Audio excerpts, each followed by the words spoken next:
लाखों साल पहले न भारत था न कोई सभ्यता, सिर्फ घने जंगल, खतरनाक जानवर और जीने की जंग। लेकिन इसी दुनिया में इंसान की कहानी शुरू हुई। क्या आपको वो पता है?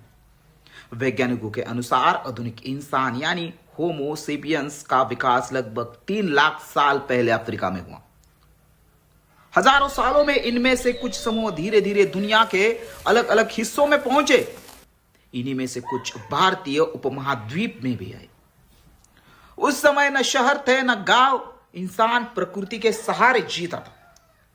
रहने के लिए गुफाएं, चट्टानों की ओट और पेड़ों के नीचे मिलने वाली सुरक्षित जगह, वो ही उसका घर थी।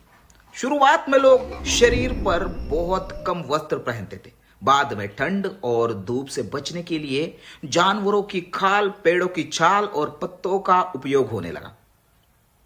उसी समय इंसान के पास धातु के हथियार नहीं थे, पत्थर ही उसका सबसे बड़ा सहारा था। पत्थरों को तराश कर भाले, काटने के औजार और हथियार बनाए जाते थे। इसलिए इसे पाषाण युग भी कहा जाता है। भोजन के लिए लोग जंगली फल, कंदमूल, बीज और जानवरों का शिकार भी करते थे। उस समय हर दिन नई चुनौती लेकर आता था। भोजन ना मिला तो भूखा रहना पड़ता था। धीरे धीरे इंसान ने आग का इस्तेमाल सीखा और यही उसकी सबसे बड़ी खोजों में से एक थी। आग ने भोजन पकाना आसान किया, ठंड से बचाया और जंगली जानवरों से सुरक्षा भी दी।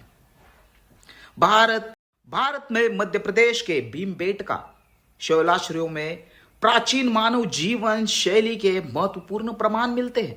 इन गुफाओं में बने शैल चित्र दिखाते हैं कि लोग समूह में शिकार करते थे, नाचते और मिलकर रहते थे। समय के साथ इंसान सिर्फ जीना नहीं बल्कि सीखना भी शुरू कर चुका था। उसने बेहतर औजार बनाए, समूह मजबूत किए और प्रकृति को समझना शुरू किया। लेकिन अब भी एक चीज नहीं थी, वो थी खेती। इंसान हर दिन भोजन की तलाश में यहां वहां भटकता रहता था। फिर एक दिन मानव ने बीज बोने और फसल उगाने का तरीका सीख लिया और यही से मानव जीवन बदल गया। घूमने वाले शिकारी धीरे धीरे एक जगह बसने लगे और यही से पहले गांव की कहानी शुरू हुई।